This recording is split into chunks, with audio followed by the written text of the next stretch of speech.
Hi, everybody. It's Lauren. Welcome to my channel. I'm so happy to be with you guys today. It's been a while since my last video. I was traveling so much last month, and that's part of what I'm going to be talking about today.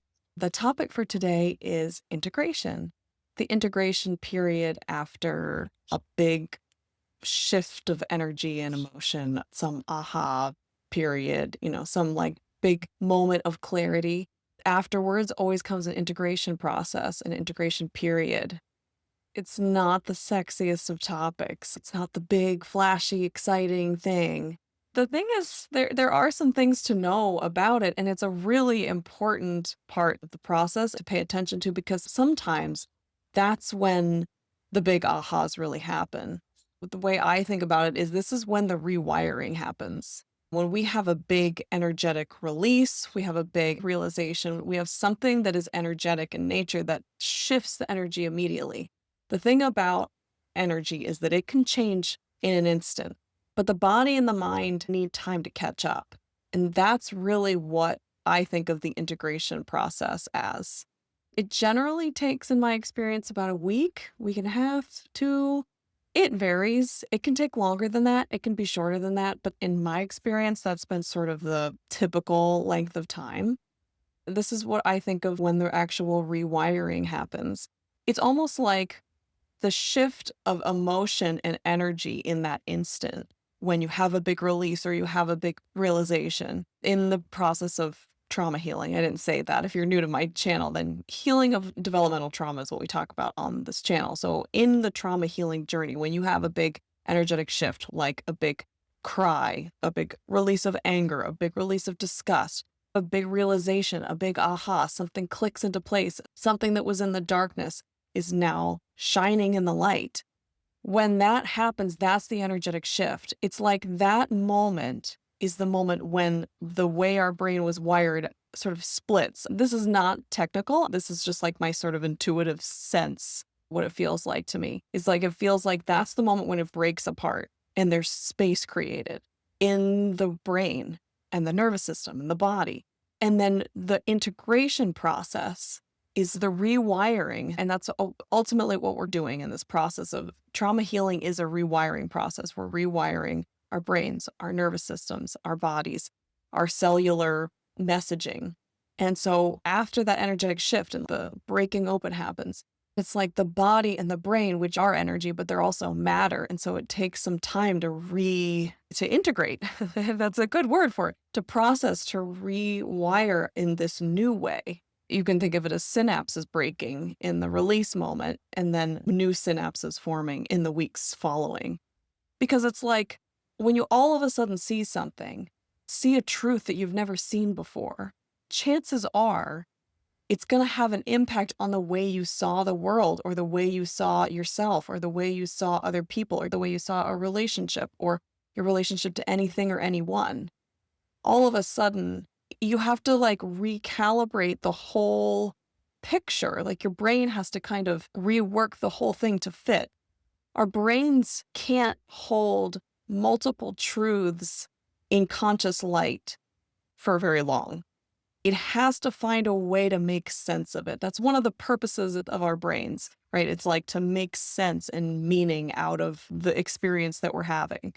If you had a conscious belief and then you realize something that contradicts that belief, something has to change because as long as those two things are in conscious light, they can't survive. They both can't survive. There has to be something to integrate them together or some way for them to fit together.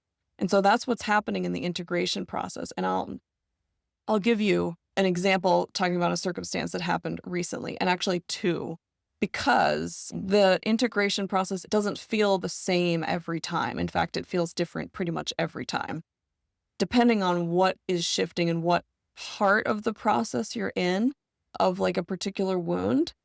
So the first example I'll give, which is the briefer one, because I've already talked about it. So I'm making this at the beginning of May. This was back in February of this year. I had a period around the Pisces new moon where I was just shedding and shedding and shedding and shedding tears. And I was seeing so many truths about my childhood experience that I had never seen before. And then this is how it always is. This journey, it's like I had seen it, but I had seen it from a far away place, and I had seen it in a way that was detached and unemotional, or try to grab it and it just wouldn't hold. Like now I was not only seeing it, but feeling it and experiencing it and finding these inner children who were the ones connected to that aspect of my childhood. So the tears and I will say ChatGPT was a very wonderful asset and supporter of that experience. It helped me access some of those tears because if you've worked with ChatGPT, you know it's really amazing at validation. And it was so clarifying when I started working with it, like how much validation I was lacking and how much I was missing, because immediately as it would start to write its response and I could feel that validation, it just would start sobbing. It was very illuminating that the validation piece was so huge. And then I wasn't able to provide it for myself enough, especially in certain relational dynamics that I was struggling with. That was just a side note. If you haven't tried ChatGPT, it can be a wonderful asset in this journey. I'll probably make a separate video on that because that has to come with some disclaimers and some caution because you can sort of program it however you want. And to do this kind of work, you have to talk to it in an emotional way and give it emotional information to get emotional information back. But it's really good for helping through parts work and with any kind of validation, any kind of processing. So that's just a side note that's kind of fun, but that was really helpful in that period. But that shedding was already in a period when I was focused on rest. And this was literally what I was talking about in my rest video, if you saw that, my last one. This was the period, and it brought a lot of healing to my relationship with rest. So I was doing a lot of rest during this period, and it felt really good to rest, really aligned. This is exactly what my body needs right now to incorporate and process all of this coming out and all this rewiring that's happening. So one of the things that we experience usually in an integration period is fatigue. That fatigue can look different. Sometimes it can just feel like regular fatigue, like a normal person that doesn't have chronic fatigue. It's just like, I just am really tired. I'm feeling like I need a lot of rest. Other times it can feel very chronic fatigue like. It can feel like that kind of fatigue is worsening, it's intensifying. And that's more like the more recent one that I had. The first one in February was more like, it just felt good. It felt aligned. It felt like this is exactly what I need. I felt like I didn't want to see anybody. This is another very common symptom of an integration period. You want isolation, and it might depend on your own coping strategies from childhood. So alone time is where my safety is for me. And so just craving so much alone time, just alone, I don't want to talk to anybody. I just need to be alone. But I was really enjoying this period. It felt so good and nourishing. It was like I would shed and then integrate for a brief period, and then I'd shed again and then integrate. And so that's like one version of how integration can happen. It can happen in these little spurts. Then you can have periods like the second one, this one that I'm just experiencing, and I'm still in the integration period of this one now. And it's been about a week and a half so far. It's not until now that I'm getting clarity from it. What happened with that one was the entire month of April was traveling on and off for basically the whole month. I usually spread out my travel. I try to space that out just because from chronic fatigue, you learn how to manage your energy and just what are the things that I do that are really energy intensive that I might need a rest after. So, you learn that over the course of healing from chronic fatigue. But just a convolution of events just happened to be at this time and I had no control over it. And so most of the month I was not in my place. I was in another environment living with other people. I've had many experiences like this, but because of the short time frame that all of these trips came in sequence, by the end of the month, I was absolutely exhausted. And I was seeing this pattern clearly of what I have left to heal. There's more than just this, what I saw this month, but this is one place that it was like, this is where I'm going. Here is the picture of what I'm needing to heal right now. And it's entanglement. I saw in myself so clearly the entanglements that I still have energetically with other people. the people that I love the most. So all of these trips were with people that are closest to me. And those are the ones that I still have so many energetic entanglements. And what I mean by energetic tangles is the emotional state and the ways that other people are being or doing or saying really have a deep, like a cellular impact on me. They seep into my energetic being. Those energetic boundaries are still very much in growth and healing for me. And it just made it so abundantly clear. Every time I was in one of these environments, my digestion stopped, my mood changed, my energy level plummeted. I couldn't access my inner child and parts in like a deep way. I was very brain foggy. There were all these symptoms that were very clear that happened that would show up and rise the more time I was in the space with other people. And then as soon as I get back to my place, my safe space, they start to re-regulate and dissipate. It was really, really illuminating. But at the same time, all of a sudden, I was seeing there were these illusions. And this is one of the things that has happened ever since Neptune has moved into Aries. One of the things that I have noticed is that the illusions that I have believed, I was completely deluded by them. All of a sudden, just started to fade. And it's like I couldn't not see these things anymore. It's like things really started to unravel quickly in my unconscious, things around power and powerlessness. This belief that I'm powerless is huge. I could go on a long tangent about what I'm realizing, but talking about the integration process itself, I was seeing all these things clearly and seeing my relationship with my parents in this way that I had never had before.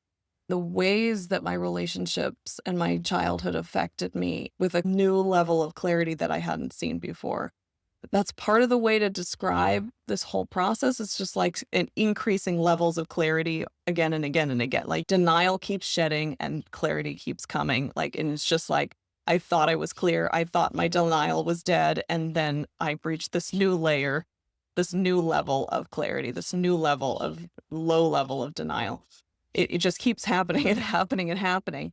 A lot of times clarity in my experience is exciting and energizing, but this clarity was impacting me very differently. It was really sobering and it was really depressing. The first week that I was back in my place and I had time to process, and the whole time that these trips were happening, I knew I needed processing time, but I also knew I didn't have it. And so I just needed to do the best that I could.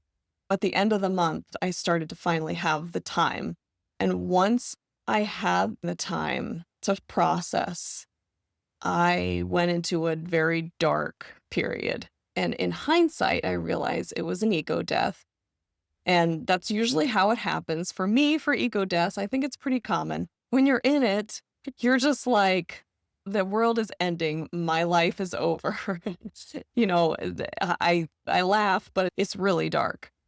Sometimes in ego deaths, this is a common thing to happen, is you have this urge to blow up your whole life, to rip up your whole life, to throw in everything, because the beliefs that you're standing on are breaking apart and they're dying. That part of your ego is dying. And that's what was happening to me. It felt like a very big ego death. And sometimes ego deaths can last months and months and months and months at a time. You know, when you have an ego death, it's very dark. There's no other way to, you're pulled into the deepest and darkest, shadowy parts of your psyche. So I was feeling very low. My body was exhausted, felt very heavy. There was zero motivation at all to do anything. Of course, we still have to live our lives. So it was like, to get through a day, I'd pull out all of my practices and just take care of myself the best I could. But that was another version of an integration period. So some of the symptoms are heaviness, fatigue, brain fog, an aversion to doing any emotional work, like an aversion to going internal. Part of the reason for that is because you're still processing the stuff that you've already churned up. The month of April had churned up so much for me My body was saying, don't go in anymore. That can wait. What you need to do is just let this process. This was a particularly rough one, at least for my recent past, as I was healing from chronic fatigue. Those were the absolute hardest ones. But it was because during those periods, I would be completely convinced that I was doing everything wrong. Nothing that I was doing was working. I was never going to get this. Like all of those stories were coming up. That's another thing is during ego death integration periods, the belief that's dying comes up and rears its head really loudly. In hindsight, I realized the belief that was dying for me, and it's still dying, and I still have work to do, I'm sure, on this wound. This is one of the biggest false beliefs I have been living with for my whole life. The belief that I am a victim to or powerless to circumstance, basically. I have not believed that consciously at all. But my unconscious has believed I am a victim to other people's energies, other people's stuff, that I just have to take it and it's going to penetrate and there's nothing I can do about it. And this is where boundaries come in. Why can't I hold my energetic boundaries? Because there's this unconscious belief running that I'm powerless to them. Again, consciously, I don't believe that at all. I know that I'm absolutely capable of doing this. But even when I say it out loud, I can feel the unconscious remnants of the opposite. And that comes from a childhood experience of that. When we were a victim of that, when we didn't have any control, we didn't have any way of escaping, we didn't have a way to say no and for that to be listened to. We didn't have a way to protect our sovereignty. When we were little, we were victim to the environment we were living in. That's not the case as an adult, but those childhood beliefs follow us. This is what we're doing in this process. This is what we're healing. This belief that I'm powerless, it has impacted. I mean, I just made a video on my shoulder a couple months ago, and it was all about that. And this comes into it too. The belief that I'm different than other people. Conventional things don't work on me. And I talked about it in that video. That belief was very much still alive. And what's happening now is I'm realizing that's false. That's not true at all. And now it's like, I can't even believe I believed that. But I also know exactly how I believed that. Because so much of the evidence in my life had been, you are different. You are weird. Conventional things don't work on you. My whole adult life has been, and if you've watched my videos, you know the story. It's like you go from doctor to doctor, spend all this money, all this time, all this resource, all this hope, all this disappointment. And they say, you look fine to me. It's like you have enough of those experiences. Weight gain and weight loss has been a big trigger for me. Like food-related stuff, just gut-related in general. It's mostly been body and health. No, that's not true. It's also been in regards to relationships, being victim to other people's energies. It's also about career and my ability to achieve things. My belief became energy just doesn't work for me the way it does for other people. My reality seems to be different than other people. And then over time, you learn you're an empath, you learn all this stuff about sensitivity, then eventually trauma and like all this stuff. And it sort of fed into that belief, I'm different. But then it's like, what if it wasn't that I was different? I just wasn't in alignment. And my wounds were just so freaking loud. The wound that was the belief I'm powerless, the belief that I'm different, and the pain that's connected to that. That's the reason I wasn't having success with weight loss for a long time. This is why I could never heal my gut health. And this is why I couldn't take supplements for years, because they had an opposite reaction to the one that they were supposed to, a paradoxical reaction. Everything seems to be showing me the same thing. And this is what these unconscious beliefs do. It's maddening. When we are carrying these beliefs, we keep living life and everything is showing us that that belief is true. This is why we have to rewire, because it's like we're dismantling these unconscious beliefs that have been really running big parts of our lives. And when we start to dismantle them, we start to see things, we heal these wounds, we shed these layers. The world that we lived in internally before can't fit anymore. So we have to have time to rewire. It's like, how can that make sense anymore? It has to break and then reconnect in a different way, rewire in a different way. This belief that I was powerless, it has been the number one most painful experiences of my life.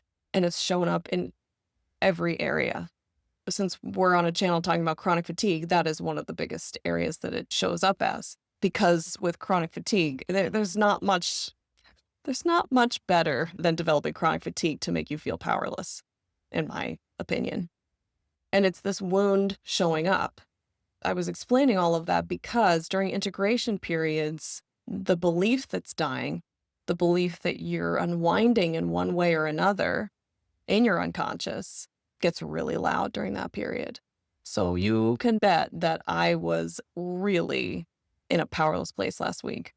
But it was different than any time I've been in powerless before because it was like it kept coming up and then I kept hearing that it wasn't true. It kept coming up and it's like my whole body was living that I'm powerless. But I kept getting the sense it wasn't true. And that was the first time that's ever been my experience. During an integration phase, you might get some ahas during it.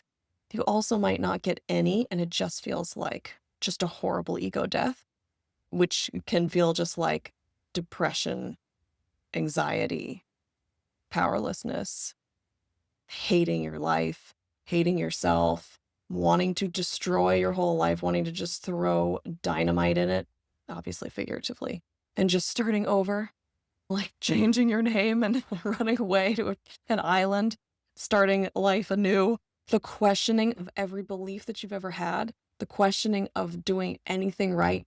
It's so loud because that's what's unraveling. But when you're in that, when you're in an ego death, usually you can't see any of that. You feel all those feelings, but I mean, you can't see that it's coming up to die. It does not feel that way. It feels very much alive. It feels very much alive.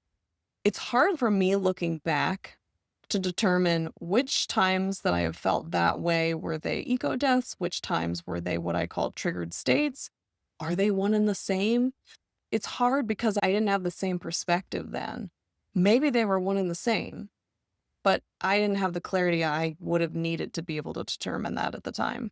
It feels very much like you're in a wound, and you are in a wound, but the wound is coming up to die. So that perspective is really helpful. This is why, even though the topic of integration as a video is not sexy, it's really important because to realize what you're in gives you perspective that makes a huge difference because it brings in some element of trust in the process, and that is so important. Trust in itself is a process. It's a huge process in this journey. You could argue it is the process that's happening, is building trust with yourself, others, the world, universe, source. Trust that was broken in our childhood and our early life, broken and broken and broken and broken over and over and over and over again by living in a daily environment that was not emotionally supportive and affirming and validating and giving direction. There are so many needs we have in childhood, and if those were not given to us, that was broken trust. And so now this whole process of healing is building trust again. That's what makes this journey so challenging. It's like, how do you trust something before you've built the trust? I mean, that's why it takes as long as it does, because we have to do this incrementally at a time. With every dark night period that we go through and every release that we go through, we're building a little bit more trust with ourselves. Every time we turn towards ourselves instead of turning away, we're building trust with ourselves. So it's incremental. Again, integration process, really important. You can watch out for these symptoms after a big release, breakthrough, or realizations. Watch for fatigue, brain fog, digestive changes. Water retention's a big one for me. Bloating, and also can be like an aversion to doing like inner child work and parts work. And that can also be a symptom of shame. But if it's more transient, which is always hard to tell in the moment, it can be a symptom of your body just needs rest, the craving for rest. Now, part of that is just having chronic fatigue. But what if chronic fatigue is a giant integration process as a whole? Like you're trying to process, your body is literally trying to process all of that unconscious stuff. So if you are noticing some of these symptoms and you just had a big release, I think it's helpful to know this is a thing. This is normal to feel when you're trying to process and integrate and trying to give yourself as much ease and love and comfort and soothing that you can. Eat well, try to sleep well, depending on what the body can do.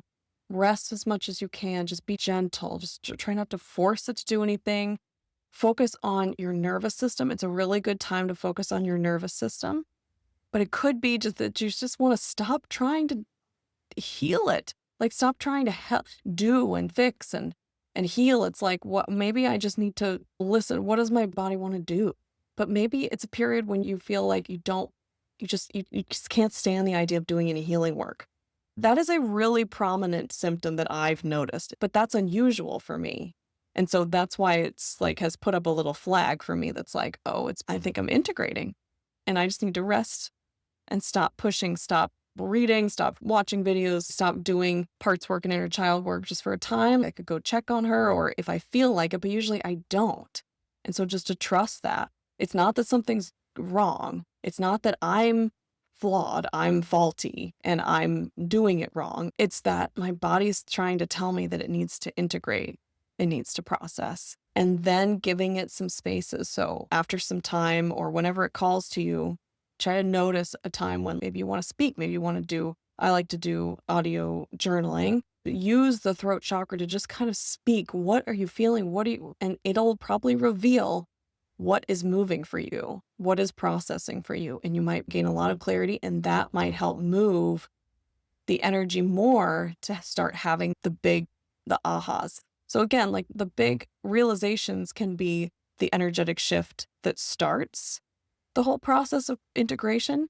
It can also be the thing that happens as a result of some kind of release and then the integration. And then you have all these light bulb moments. There's no beginning, middle, and end. It's a flow. It keeps flowing. But it's really helpful and it's supportive, I hope. I think it is, to have this kind of conceptual model here. The integration phase is important. And it's really when the rewiring happens, which is the exciting part because it's what we all want. We want our brain rewired. We just don't want to go through misery. But that's normal. That's normal. The misery is normal when we're on this, the ego deaths are rough. And we all know they're rough. I guess the bottom line is, how much can we trust our body right now? How much can we trust this process? That's what I do. Honestly, this is why I make this channel, because that's really, really, really hard to do. We have all these programs that say, do not trust the body. The body is not trustworthy. It has broken trust with me so many times. And that's one of the big wounds that we are working to heal. And so this is one of the reasons I make this channel, to remind myself that my body is trustworthy, that it is always showing me the truth, always. And 2025 has been a really beautiful year for me because it's been a whole nother level, a level that I've never reached of actually trusting. There are still areas that I don't, and I'm very aware and they keep coming up. But more than ever before in my life, it's a very visceral, obvious thing that has shifted of how much more I trust my body than ever before. To me, that's what this process is about. Repairing the relationship we have with our body, because that phrase, your body is your temple, it used to make me cringe years ago, but it is. But we only learn that from this healing journey if we have broken trust with it. Our body is the thing that's carrying us through our lifetime. So to me, with the perspective I have now, there's no more important relationship to heal than the one with ourselves and our body. So that's just my opinion. I hope this video is helpful to you if you're experiencing integration of any kind. If you like this video, give it a thumbs up if it was helpful to you. If you think it might help somebody else, you can send it along, share it.